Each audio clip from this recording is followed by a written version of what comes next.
नमस्कार दोस्तों, आज हम भारतीय संविधान के भाग और उनके अनुच्छेद को आसान तरीके से समझेंगे। क्या कभी किसी किताब में आपने पूरा का पूरा एक खाली चैप्टर देखा है? हाँ, एक ऐसा चैप्टर जिसे डिलीट नहीं किया गया, बस उसके सारे पन्ने खाली छोड़ दिए गए। और वो भी कोई आम किताब नहीं, बल्कि भारत का संविधान। बिल्कुल। अक्सर लोग संविधान को वकीलों की एक नीरस कानूनी किताब मान लेते हैं, लेकिन अगर हम इसे एक देश के ऑपरेटिंग सिस्टम या मैनुअल की तरह देखें तो ये बहुत ही दिलचस्प हो जाता है। एकदम सही बात है। और क्योंकि मैं खुद एक प्रोफेशनल टीचर हूँ और लंबे समय से यूपीएससी और एसएससी की तैयारी करवा रहा हूँ, तो मैं आज इसे एक स्लाइड डेक के जरिए बहुत ही आसान भाषा में समझाऊंगा। तो चलिए बिना किसी देरी के शुरू करते हैं। अब हम स्लाइड 1 पर आते हैं। इस स्लाइड का विषय है देश की नींव, यानी जमीन, लोग और उनके अधिकार। देखिए, किसी भी राष्ट्र को बनाने के लिए सबसे पहले एक जमीन चाहिए, और यही काम संविधान का भाग 1 करता है, संघ एवं उसका राज्य क्षेत्र। ये अनुच्छेद 1 से लेकर 4 तक है ना? बिल्कुल सही। तो जब घर की बाउंड्री बन गई तो ये तय करना होगा कि इस घर का स्थायी निवासी कौन होगा। और इसके लिए आता है भाग 2, यानी नागरिकता। ये अनुच्छेद 5 से 11 तक चलता है। ये स्पष्ट रूप से बताता है कि भारत का नागरिक कौन कहलाएगा। हाँ, और इसके बाद आता है अधिकारों का नंबर। भाग 3 जो मौलिक अधिकारों की बात करता है, ये अनुच्छेद 12 से 35 तक फैला हुआ है। लेकिन सर, यहाँ मेरा एक सवाल है। हाँ बताइए। क्या भाग 3 के ये जो मौलिक अधिकार हैं, ये असीमित हैं? मतलब क्या हमें कुछ भी करने की पूरी छूट है? ये एक बहुत ही महत्वपूर्ण प्रश्न बनता है और अक्सर छात्र परीक्षाओं में यही गलती करते हैं। इसका उत्तर है नहीं, अधिकार कभी भी असीमित नहीं होते। अच्छा। राष्ट्रहित और सुरक्षा को ध्यान में रखते हुए इन पर उचित प्रतिबंध लगाए जा सकते हैं। तो इसीलिए अधिकारों और कर्तव्यों में संतुलन बनाने की जरूरत पड़ती है। एकदम सही पकड़ा आपने। और यहीं पर भाग 4 और भाग 4 का आते हैं। भाग 4 है नीति निर्देशक तत्व, जो अनुच्छेद 36 से 51 तक हैं। यह सरकार को नीतियां बनाने के निर्देश देता है।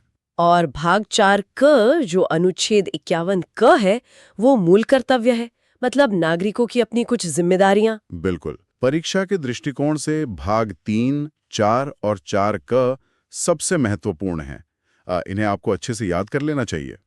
समझ गई। अब हम स्लाइड 2 पर आते हैं। जमीन और लोग तो तय हो गए, अब ये जानना जरूरी है कि इस विशाल व्यवस्था को चलाएगा कौन। सही कहा। ये स्लाइड सरकार के तंत्र पर है। भाग 5 बात करता है संघ की, यानी हमारी केंद्र सरकार की। यह अनुच्छेद 52 से 151 तक है। और दिल्ली में बैठी केंद्र सरकार के बाद राज्यों की बारी आती है। भाग 6 यानी राज्य, जो अनुच्छेद 152 से 237 तक है। बिल्कुल। अब यहाँ एक बहुत ही रोचक ऐतिहासिक तथ्य है। भाग 7, जिसमें अनुच्छेद 238 आता था, वो अब निरसित है, मतलब उसे हटा दिया गया है। हाँ, मैंने भी पीडीएफ में देखा। तो संविधान जैसी अहम किताब में एक खाली फोल्डर क्यों रखा गया है?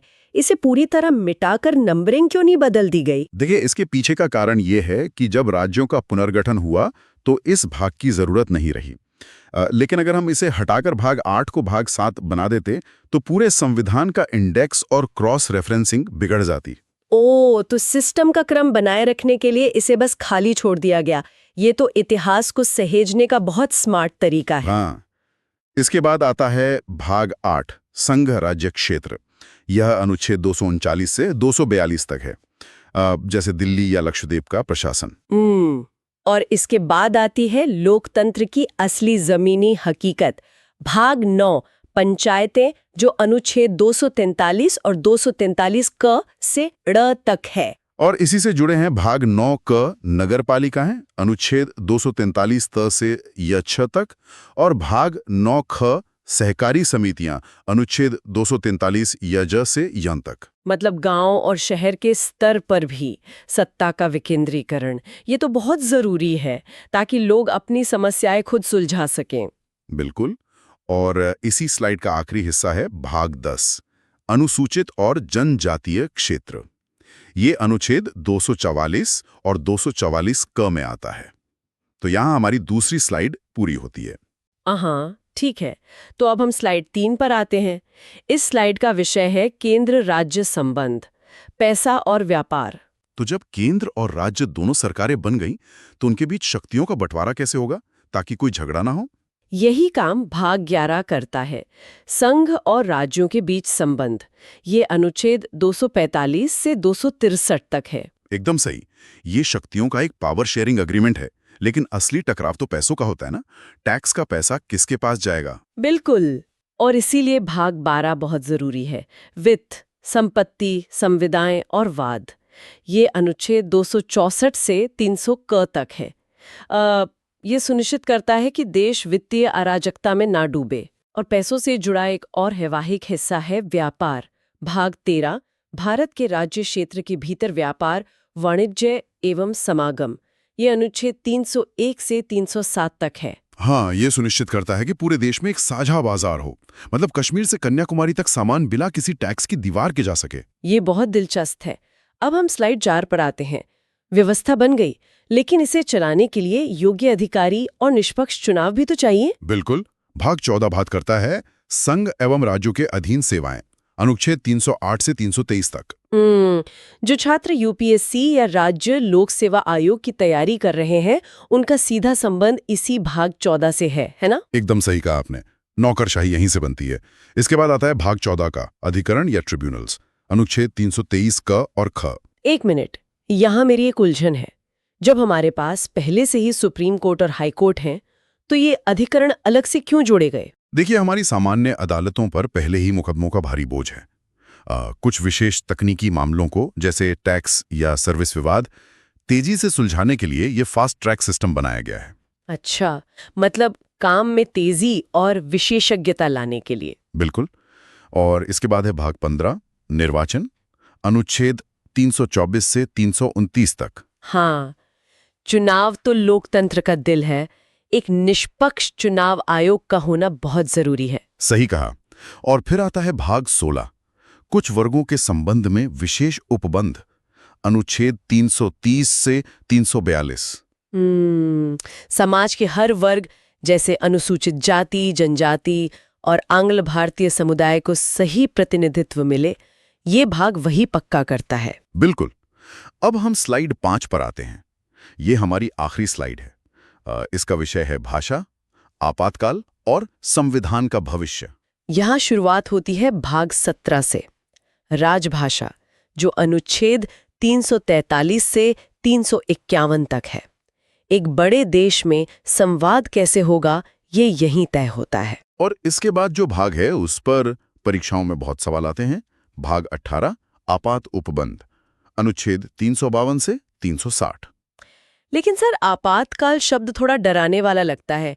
क्या ये भाग नागरिकों के अधिकार एक झटके में नहीं छीन लेता? यहाँ एक महत्वपूर्ण प्रश्न बनता है, और आपकी चिंता जायज है, लेकिन ये देश को टूटने से बचाने की आखिरी कड़वी दवा है। संकट के समय ये एक सेफ्टी वाल्व की तरह काम करता है, ताकि तुरंत फैसले लिए जा सकें।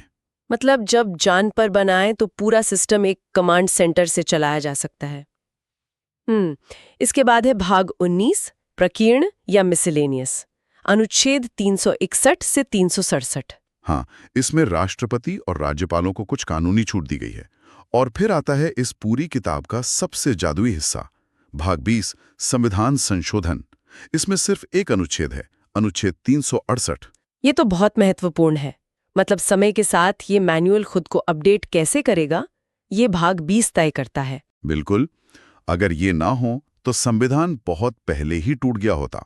इसके बाद है भाग 21 अस्थायी, संक्रमणकालीन व विशेष उपबंध।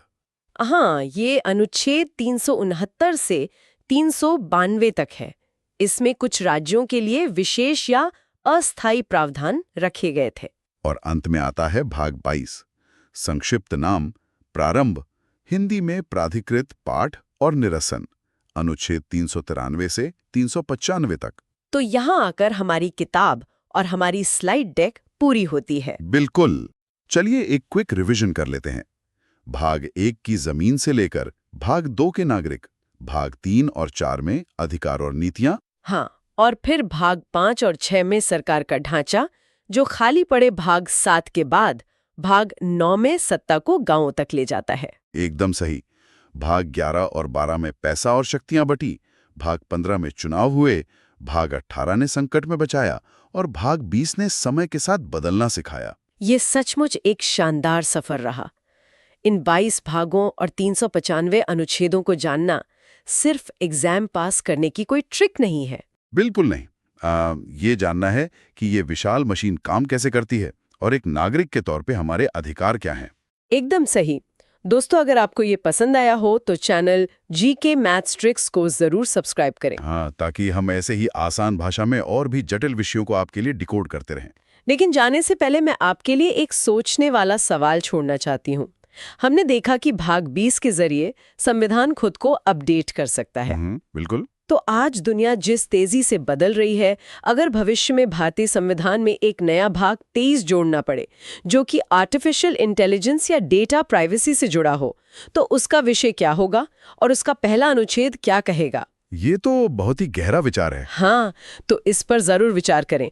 आज की इस विस्तृत चर्चा में हमारे साथ जुड़ने के लिए धन्यवाद।